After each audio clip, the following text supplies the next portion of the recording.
안녕하세요. 오늘은 신약 22강 요한복음 6장부터 8장까지 하겠습니다. 오늘은 6장의 내용이 들어가기 전에요. 오늘 나갔던 이건 좀 내일 나갈 거니까 오늘 나갔던 그 강의를 듣고 문자를 보내주신 자매님이 있어서 제가 이것 좀 읽어드리고 싶습니다. 여러분도 이런 마음이 좀 있으면 좋겠다 싶어서 제가 읽어드리겠습니다. 하나님의 아들 예수 그리스도를 찬양합니다. 저희에게 예수님이 하나님의 아들이신 것을 믿게 해주셔서 감사합니다. 진리의 영을 부어주셔서 예수님을 믿게 되었습니다. 이 은혜를 인하여 감사와 찬양을 올려드립니다. 예수 그리스도 그 이름의 영광과 능력을 잊고 살아가는 저희에게 요한복음을 배우며 참된 신이신 예수 그리스도, 하나님의 아들이신 예수 그리스도, 심판주로 오실 예수 그리스도를 기억하게 해주셔서 감사합니다. 거듭남에 대하여 말씀해 주셔서 감사합니다. 왜, 어떻게, 누가 거듭나야 하는지 가르쳐 주셔서 고맙습니다. 하나님 나라에 무심하게 사느라 너무 바빴습니다. 거듭남에 대한 소망과 간절함이 없었습니다. 사라질 것들에 대한 열정과 나의 나라에 집중하느라 하나님의 나라와 거듭남은 저희의 중심에서 멀어져 있었습니다. 니고데모 이야기는 설교 시간에 듣는 것에서 끝났고 삶으로 이어지지 않았습니다. 오늘 거듭남에 대하여 말씀해 주시며 저희의 영적인 모습을 보게 하신 것은 우리를 향한 은혜이며 사랑입니다.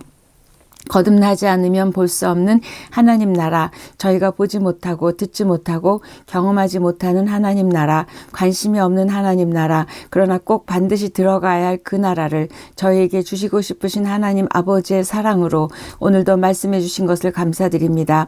요한복음을 배우며 저희 안에 거듭남의 소망을 살려주십시오. 구원받았으니 됐어. 만족하며 구원의 은혜를 베푸신 하나님을 생각하지 않고 마음대로 살면서도 아무렇지 않은 저희입니다. 무뎌진 영은 어둠과 악을 싫어하지 않습니다. 거듭남은 믿지 않는 사람들에게 필요한 것이 아니라 바로 저희에게 필요합니다. 요한복음을 배우는 저희 모두가 자신의 영혼을 살피는 시간을 갖도록 도와주십시오. 조용히 자신의 영혼을 살피고 돌아보며 얼마나 무뎌져 있는지, 얼마나 죄악에 노출되어 있는지, 얼마나 어둡고 냄새 나는지, 얼마나 나의 나라를 위해 열심히 살고 있는지 돌아보게 해주십시오. 거듭남, 요한복음을 배우는 저희들의 도전입니다. 성령님께서 도와주셔서 저희 모두가 왜, 어떻게, 누가 거듭나야 하는지에 대한 가르침과 교훈에 저희 자신을 대입하고 하나님께 기도하고 묻고 응답받아서 하나님의 나라를 맛보게 해주십시오. 저희 안에 하나님의 나라가 세워지게 해주십시오. 아멘. 기도처럼 보내주셨는데요. 뒤에는 또 예배에 대한 글이 있습니다. 근데 이 글을 읽으며, 이 기도를 읽으며 저 여러분이 내용을 파악하고 아는 것이 아니라 우리 자매님이 쓰신 것처럼 내 영혼에, 내 믿음에, 나의 상황에 점검하면서 여러분이 정말 저도 그렇게 잘 살지 못하지만 우리 모두가 동일하게 그렇게 적용하고 비추어 보는 그런 요한복음과 신약 일독이 됐으면 좋겠습니다. 제가 복음서라서 굉장히 지금 천천히 나가고 있기 때문에 여러분들이 3장, 4장 읽는 건 일도 아니실 거예요. 그걸 읽었다가 중요한 게 아니라 이 강의와 또 여러분이 성경을 정독을 하면서 또 묵상하면서 복음 대신 예수 그리스도를 다시 한번 만나는 그런 은혜의 시간이 됐으면 좋겠습니다. 여러분, 오늘 좀 다른 마음으로 저도 강의하게 되고 여러분들도 그렇게 들었으면 좋겠습니다. 6장입니다. 성경의 기적 중에서 가장 친숙한 기적이 오병이어죠. 14, 6, 9, 6. 사복음서 장에 다 들어있는 게 이 오병이어의 기적인데 제가 요한복음을 할 땐 오병이어의 기적이라고 하지 않고 좀 다른 표현을 해볼게요. 이 예수님의 신성을 강조하는 요한복음에도 들어있는 걸 보면 요한복음에서의 이 오병이어 기적은 조금 더 다른 관점에서 보고 싶습니다. 그래서 이 급식 기적이라고 제가 이제 그렇게 얘기를 할게요. 이 급식 기적의 특징은 다른 복음서와 다르게 이 기적을 보고 난 다음에, 그러니까 이 표적이죠. 이 표적을 보고 난 다음에 사람들의 반응에 조금 집중했으면 좋겠습니다. 사람들은 표적을 보고 예수님을 모세와 같은 선지자로 여겼고 예수님은 사람들이 자기를 그렇게 모세와 같은 선지자로 인식하는 것을 좋아하지 않으셨어요. 그걸 받아들이지 않으셨습니다. 그래서 급식 이적의 그 사건의 배경을 요한은 유월절이 가까운 때라고 이야기하고 있습니다. 성전 청결 사건, 또 십자가 죽으심, 또 지금 나온 이 오병이어 기적 전부 유월절, 시간적 배경이 전부 유월절입니다. 그렇다면 이 급식 이적은 예수님의 죽음과 유월절에 했으니까 죽음과 어떤 연결이 있는지 조금 집중해서 읽었으면 좋겠습니다. 그것을 그 논쟁을 가지고 요한이 기록하고 있습니다. 그 급식 이적은 우리 마태, 마가, 누가에서 제가 다 했으니까 조금 그건 뺄게요. 그런데 그들이 다 기적을 치르고 난 다음에, 경험하고 난 다음에 생명의 떡과 피를 언급하세요. 굉장히 중요한 얘기입니다.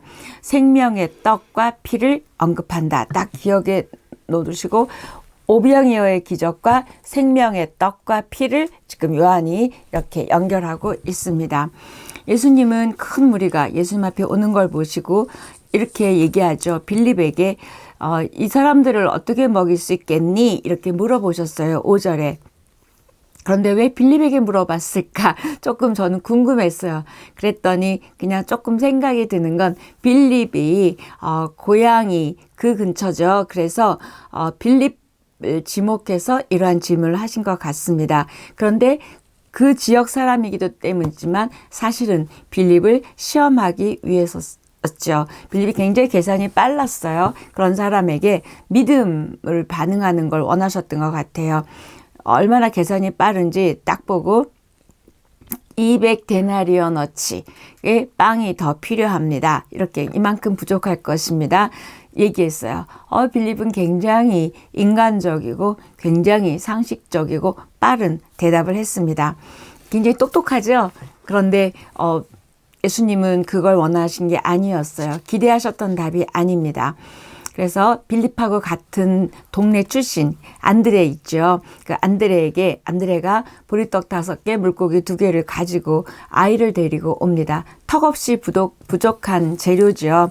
그래서 빌립도 안드레도 창조주와 메시아로 예수님을 믿지 못했고 확신이 없었어요. 왜냐하면 안드레도 그 재료를 가지고 그 아이 거를 데리고 오면서 확신이 없었어요. 턱없이 부족할 것 같아요. 이렇게 말하거든요. 그러니까 이들도 지금 예수님을 따라다녔지만 창조주라든지 또는 메시아로 아직 확신이 없었습니다. 예수님은 이런 제자들의 믿음을 시험하시고 이 표적을 보여주시며 일단 내 제자들에게부터 믿음이 더 생겨나고 믿음을 갖게 하시려고 기적을 베푸십니다. 우리도 빌립 같기도 하고요. 안드레 같기도 하죠. 우리도 너무 많은 표적을 경험했죠. 일단 기적 중에 기적인 자기 자신이 예수를 믿게 된 이 놀라운 표적이 있음에도 불구하고 우리는 늘 믿음의 시험에 혹시 이들처럼 불합격되지는 않는지 그분이 원하시는 반응과 말이 아닐 때가 참 많을 것 같습니다. 너무너무 저는 미달될 것 같아요.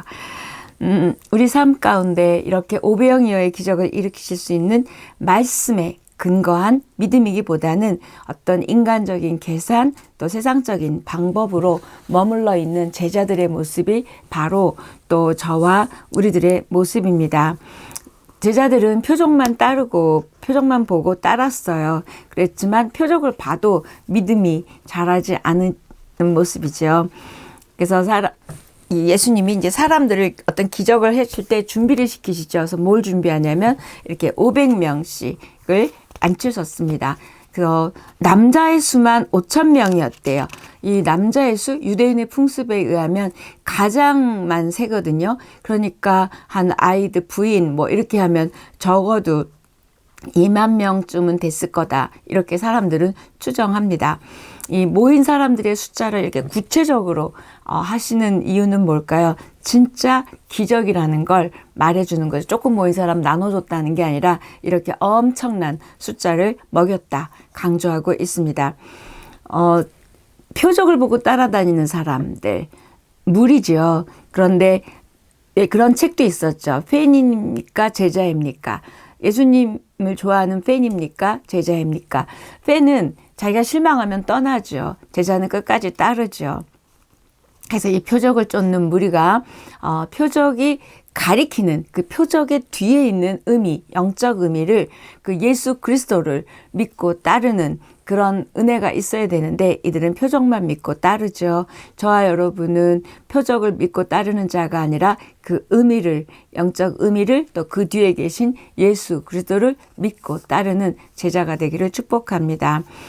표적에 대한 사람들의 반응은 선지자로 생각했고요. 예수님은 사람들이 막 기적을 하니까 왕을 세우려고 하는 거예요. 그래서 그 생각을 알고 나는 정치적 왕이 아니다. 그렇기 때문에 도망가세요. 산으로 피하신다는 내용이 나오게 됩니다. 그 이후에 급식 이적 후에 물 위를 걸으시죠. 이 물 위를 걸었던 건 마태복음 14장, 마가복음 6장에도 비슷합니다. 그 이야기는 제가 또 넘어갈게요. 그냥 제가 이걸 다시 읽으면서 드는 생각은 우리 인생 가운데 풍랑이 있죠. 예수님하고 함께 있어도 풍랑이 옵니다. 그때 20절에 보니까 내니 두려워하지 말라 이렇게 말씀하세요. 이걸 원문으로 헬라 원문으로 해석하면 두려움을 그치라, 중단하라 이런 뜻이에요. 두려움은 실체가 없는 어떤 우리의 어둠의 영이라고 제가 말씀드렸죠. 허상입니다. 근데 그걸 예수님은 아시기 때문에 두려움을 그쳐라, 중단하라. 그러면서 21절에 보니까 이에 기뻐서 배로 영접하니 배는 곧 그들이 가려던 땅에 이르렀더라. 이 예수님을 그 상황 가운데, 두려운 상황 가운데 예수님을 모셨어요. 초청했어요. 영접했어요. 그랬더니 원하는 목적 가운데 갔다는 표현입니다.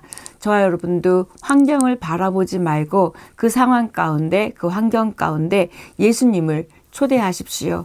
예수님이 안심해라. 내니 두려워하지 말라 말씀하시죠.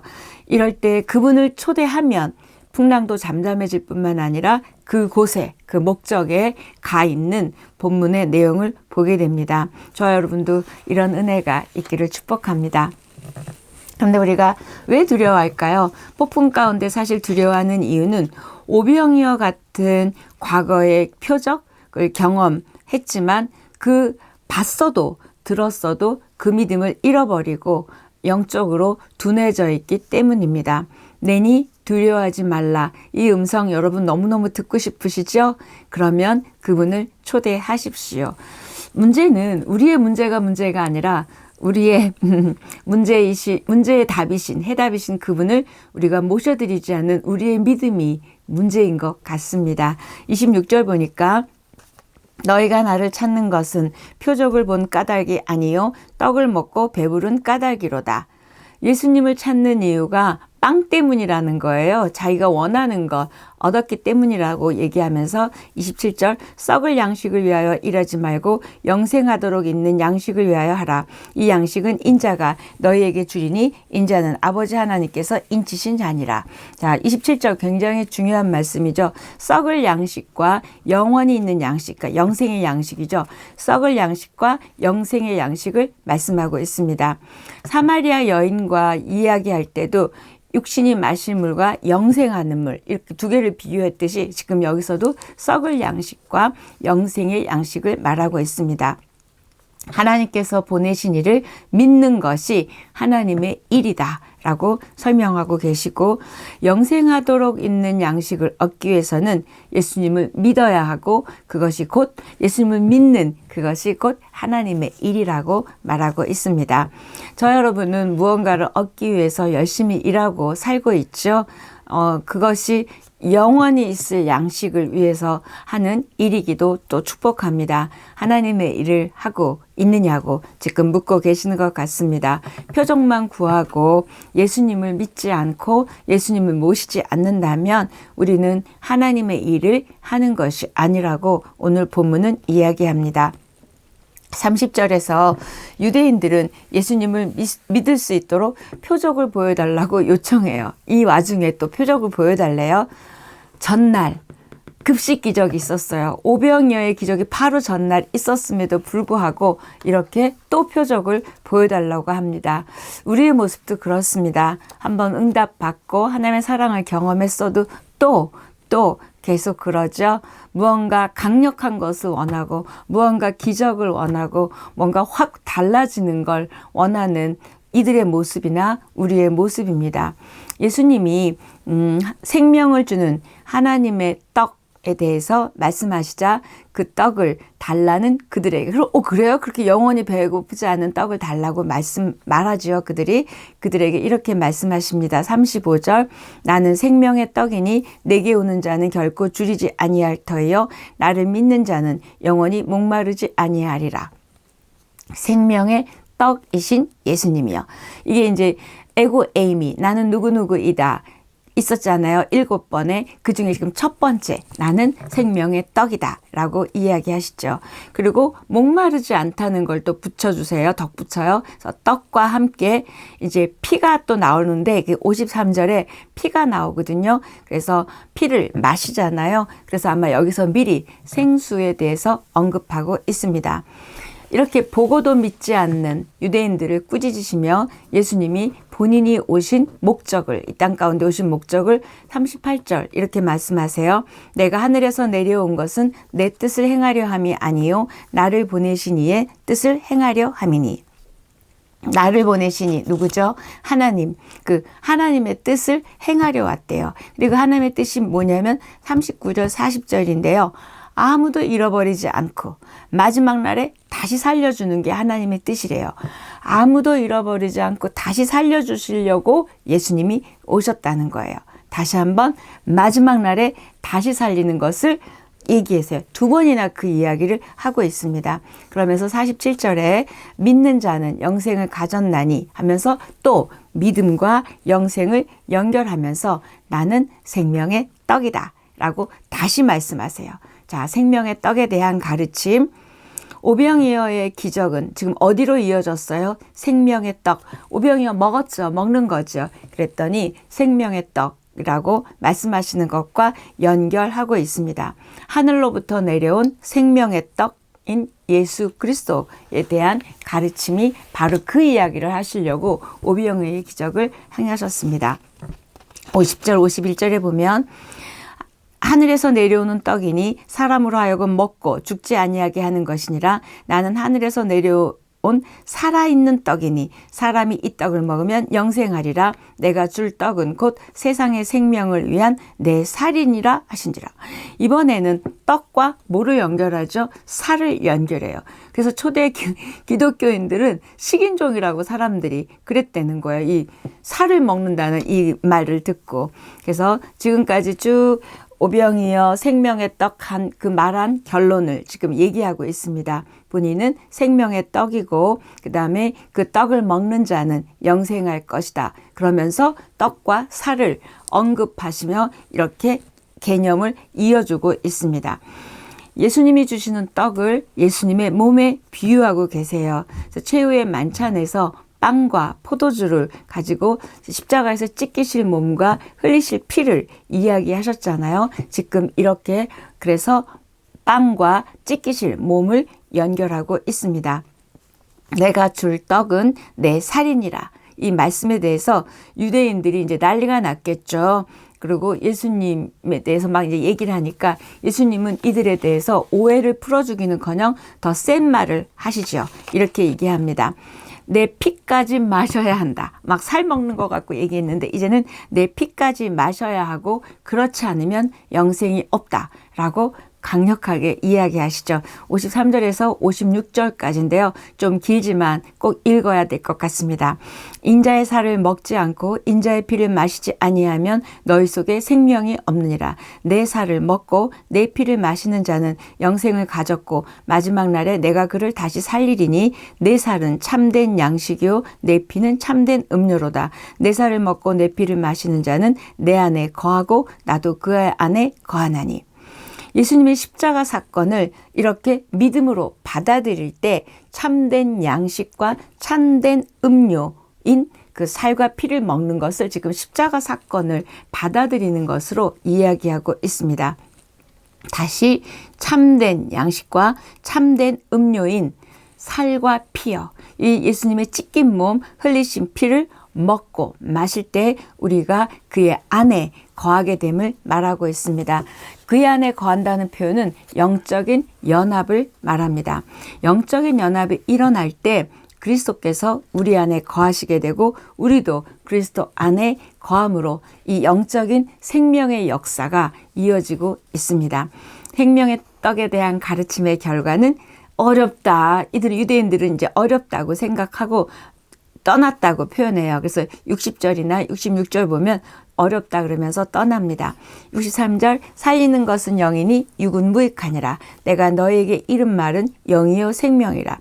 이 절이요. 6장 63절은 단독으로 요 말만 가지고 영적인 일은 유익하고 우리의 일상에 영적이지 않은 일은 무익하다 이렇게 해석하고 이렇게 설교하는데 사실은 그 의미가 아니고 지금 이 문맥으로는요.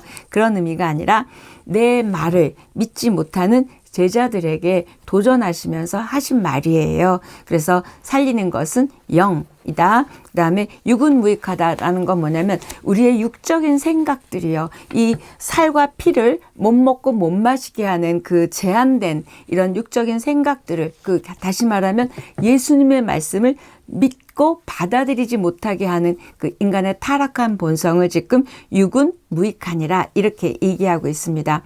영적인 눈이 감겨져 있는 사람에게는 말씀이 걸림돌이 되죠. 이해가 안 되니까. 그래서 우리도 말씀이 어렵다 또는 어떤 우리의 불순종을 합리화시키거나 그럴 때 영이 아닌 우리의 육이요. 그 말씀을 이렇게 혼잡하게 하고 또 말씀을 받아들이지 못하게 하는 것을 지금 육이라고 말한 그렇게 우리도 육으로 말씀을 대할 때가 많이 있음을 보게 됩니다.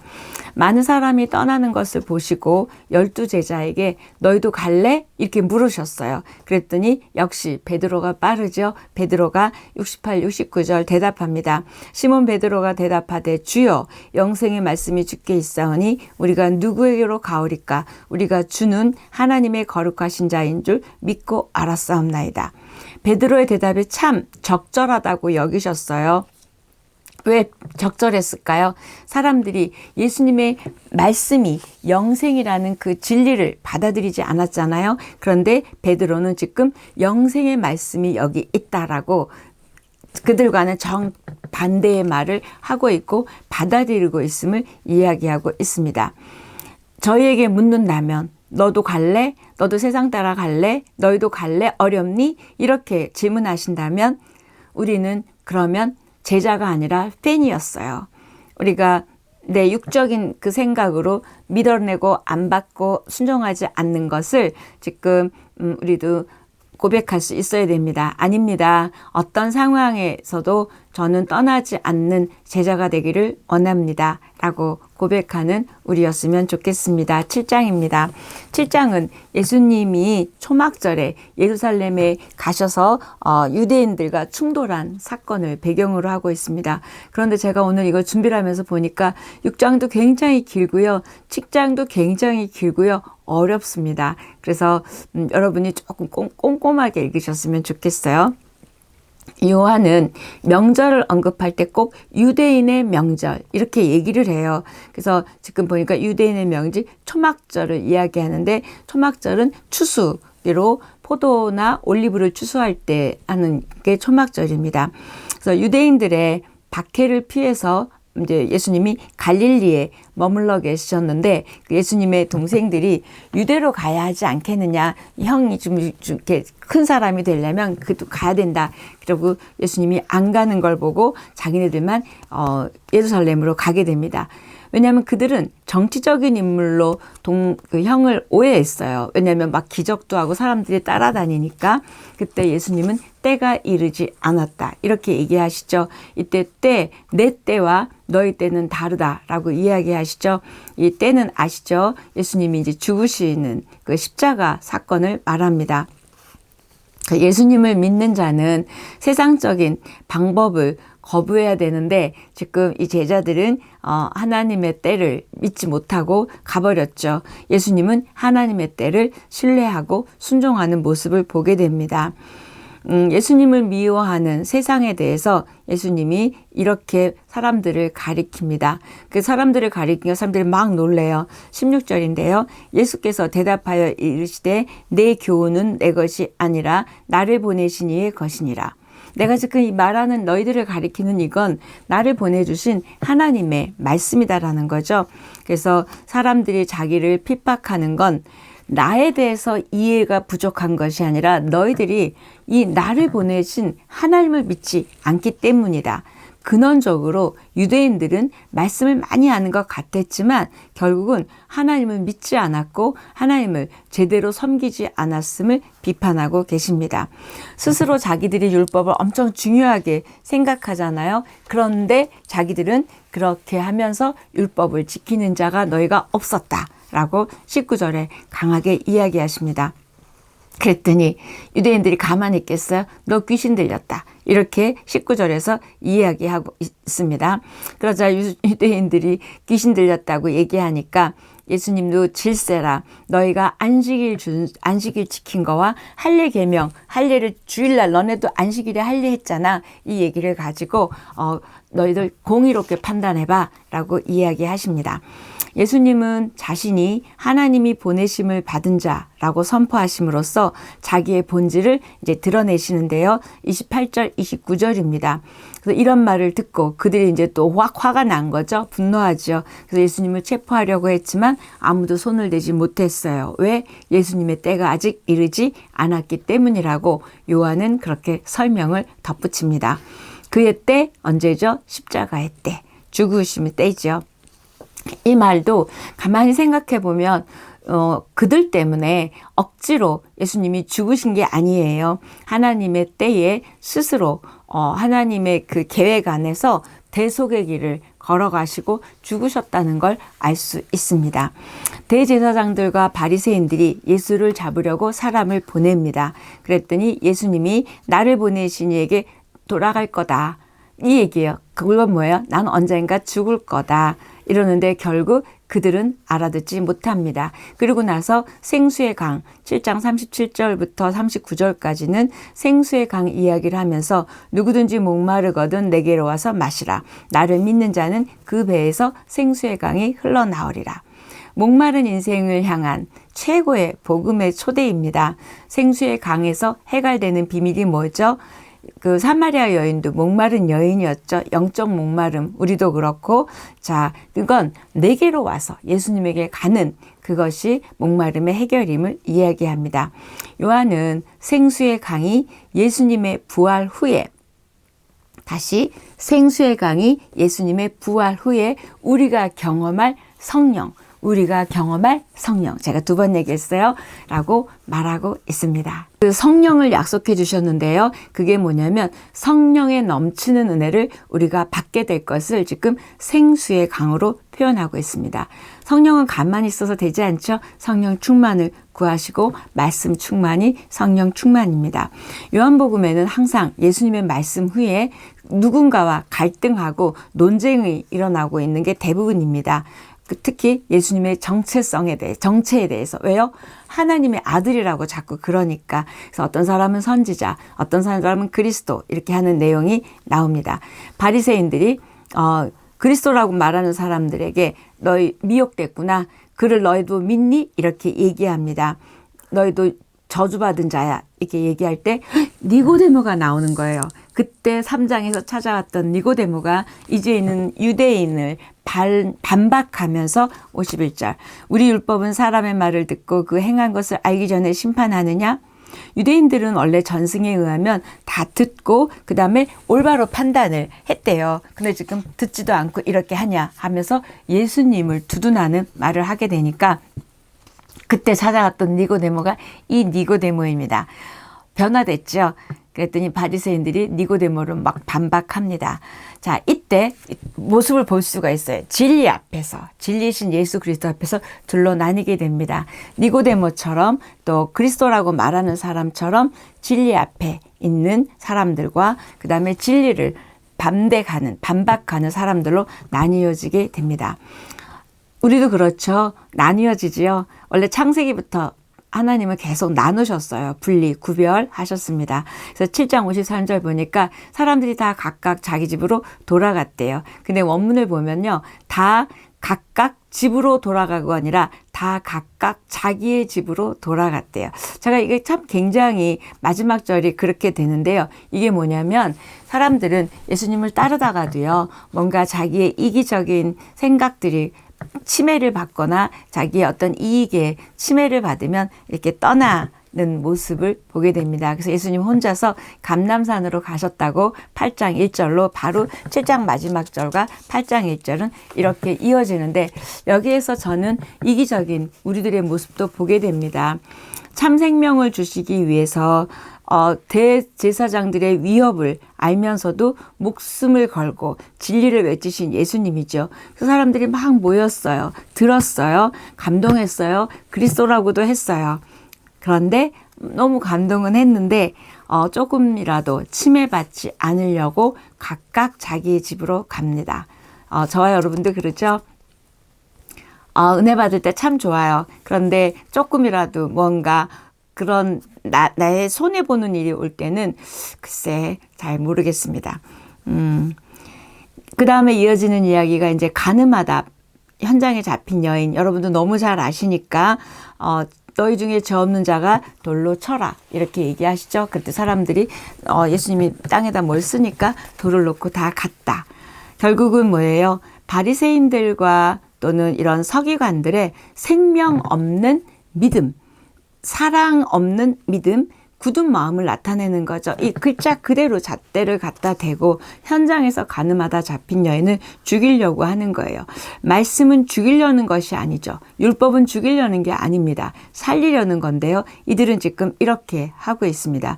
그랬더니 너희 죄 없는 사람 하라고 그랬더니 다 돌을 놓고 돌아갔습니다. 그래서 여자여 라고 정중하게 부르고는 이제 내가 너를 정죄하지 않으니까 너도 가서 죄짓지, 죄를 범하지 말라고 이야기해 주시는데요. 여기서는 저는 용서라는 단어입니다. 정죄라는 단어와 용서라는 단어입니다. 우리도 남을 참 쉽게 정죄하지요. 그리고 참 어렵게 용서하지 못합니다. 근데 이들은 어쨌든 돌을 놓고 갔어요. 그 현장에 여러분이 있었다면 여러분도 돌을 던질 수 있었을까요? 저는 돌을 던질 수 없었을 것 같아요. 저도 죄가 있고 저도 용서하지 못하는 사람이 있는지는 모르겠지만 지금 죄 없는 자는 치라 그러는데 어찌 죄가 없겠습니까? 이게 요한복음 8장에만 적용되고 해당하는 게 아니라 우리의 삶 가운데 이렇게 정죄하지 않고 용서하는 우리들이었으면 좋겠습니다. 율법이라든지 종교라든지 이게 어떤 딱딱하게 굳어버리면 이렇게 폭력이 되는 것 같아요. 그렇죠? 이게 이러니까 하고 막 사람을 쳐내고 사랑보다는 용서보다는 이런 모습이 우리 교회 안에도 있지 않나 한번 돌아봤으면 좋겠습니다. 용서는 사단이 제일 싫어하는 거죠. 왜요? 용서하지 않는 사람이 죽어가요. 그 사람 용서받아야 될 사람보다. 그래서 용서하지 않으면 내가 올무에 빠지기 좋습니다. 여러분 우리 그 1만 달란트 빚진 자 할 때 제가 얘기 많이 해드렸으니까 넘어가겠습니다.